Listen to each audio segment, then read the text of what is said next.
po, Sir Noli. At sa ating pong technical kay Dr. Pudjosel. Salamat po sa inyong lahat. Okay, anyway, noong nakaraang pong February 3, 2025, sumisinga po ako ng dugo. Nung sumisinga ako ng dugo ng mga sariwa, so for the following day, that is February 4, 2025, so nag-open ako kay thank you very much nga pala Ma'am Elite Pabo, Ma'am Helen Doon. Nag-open ako kay Ma'am Helen Doon. Sabi ko, Ma'am, mayroon ba kayo na experience na ganito pong sitwasyon na sumisinga po ako ng dugo? Yung dugo na halos maya po. Sumisinga ako ng dugo. So that was around 5 p.m. ng February 4, 2025. So habang nag-uusap kami ni Ma'am Helen, pinasinga ako, talaga nakita ni Ma'am Helen na puro dugo po yung aking sinisinga. So sabi ni Ma'am Helen, okay, so sabi na gano'n, sige, relax ka lang muna. Habang nag-uusap kami, dahil kinabukasan noon may event sa SMX, so nagkukwentuhan kami ni Ma'am Helen. Maya-maya, nagulat na lang ako at nalaglag na yung cellphone ko, sigaw na sigaw si Ma'am Helen, nadidinig ko, dahil wala na po itong lakas yung aking kaliwang kamay. Tapos tabingi na pala yung akin muka na hindi ko napapansin. So, pag ano, dinampot ko nung cellphone ng kanan kong ng kanan kamay ko dahil ay may lakas yung kanan ko. Tapos dumating yung misis ko. Nung dumating ang misis ko, natataranta na siya. Hindi na niya alam kung ano ang gagawin. Kaya ang ginawa ni Ma'am Helen, siya nang tumawag kay salamat sa kay Diamond Twister, Sir Riley Sabala. Tinawagan si Sir Riley Sabala na pinsan ng misis ko na dalhin ako sa ospital. Pagdating namin sa ospital, so napakahaba ng pila sa ER. Bagamat nakapila ko sa ER, pero po ay talagang binigyan pa ako ng pansin na para i-BP. Pag ano po ng BP ko ay talagang grabe. Sobra na pala ang taas ng BP ko, nasa 241/189. Kaya noong time na yon ay talaga hindi naman ko makapagsalita. So tabingin na yung bunganga ko, yung kaliwa kong katawan ay wala na pong lakas. So kung sa ano talagang hinahawakan ko yung kaliwa kong kamay, ang lamig-lamig na. Umistambay ako doon sa ospital na yun ng halos 4 hours. Hindi na ako ma-accommodate dahil sa dami ng pasyente. Linipat ako sa ibang ospital. Nakaapat kami ng ospital na pinuntahan. So, hindi ako na-accommodate dahil napakaraming pasyente. Doon sa panglima, doon ako na-accommodate. Pagdating po doon sa panlima, ay ganun pa rin. Nasa 240/180 yung akin BP. Napakataas.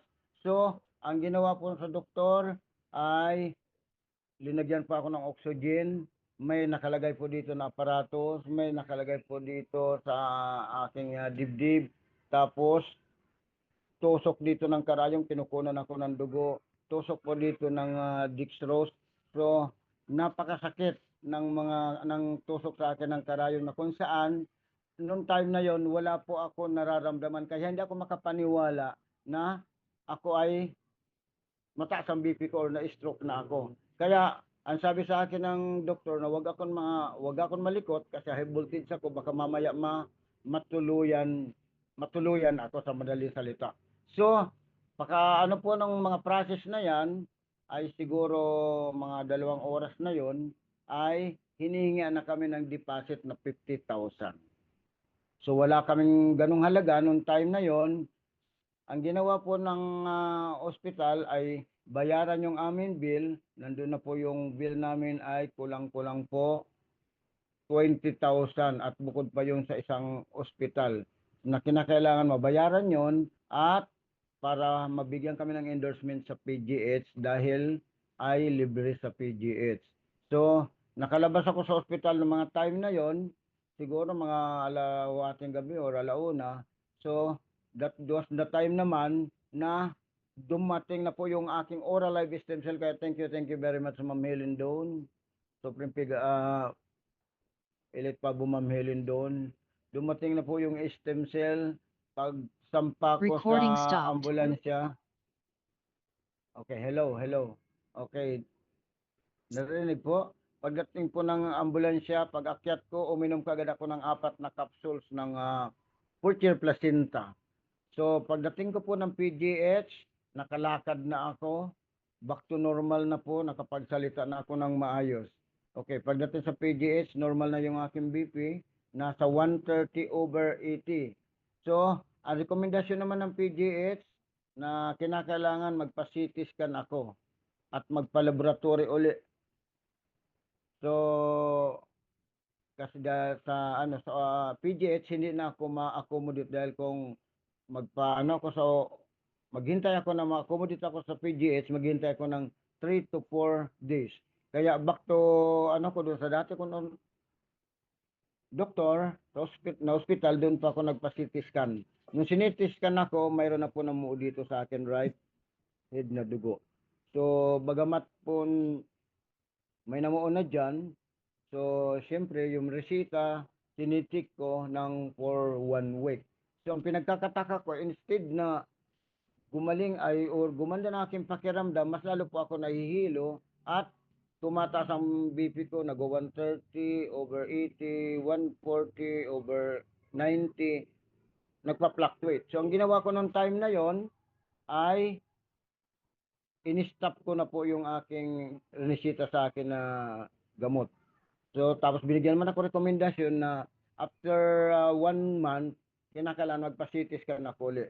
So nakapag-check lang ako ng maintenance ko na pinarinisita sa akin na bali 7 gamot lahat yon ay in 1 week time. After that, so hindi na po ako nag-take. Ang tinik ko na lang ay Fortier Placenta. So after 1 month, nagpa-CT scan ako ulit, clear na lahat. Wala na po yung aking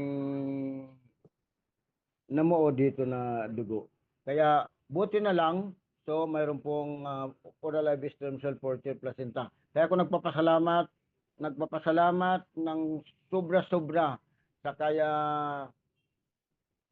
Elite Pabo, Ma'am Cyril Gamas, sa kay Supreme Pegasus, kay Sir Joel Gamas, at lalo-lalo na sa atin na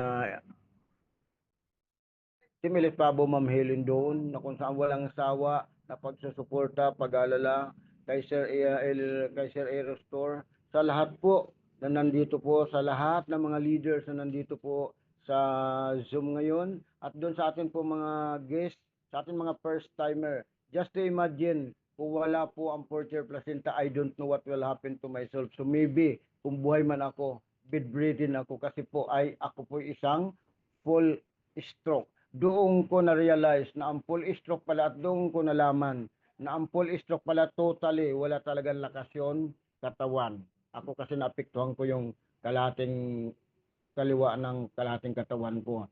So ang iba po dyan ay mga lang po sila, mga mild lang sila, yung mild stroke, pero po pag lumabas sila ng ospital ay may mga tungkod or hindi gaano makalakad ng maayos.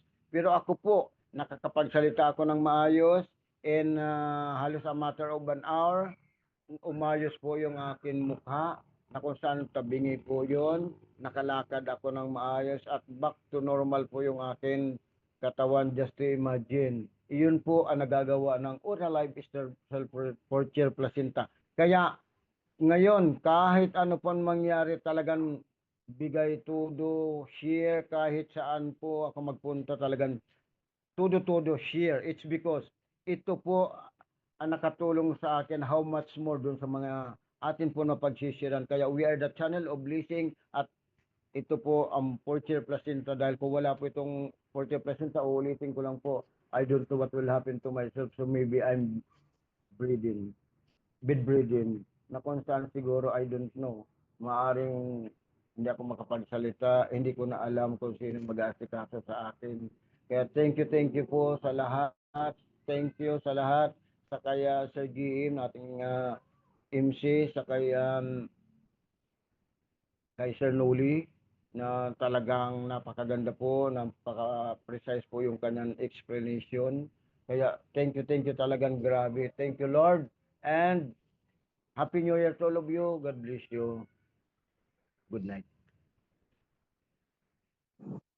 Ngayon po, napakaganda po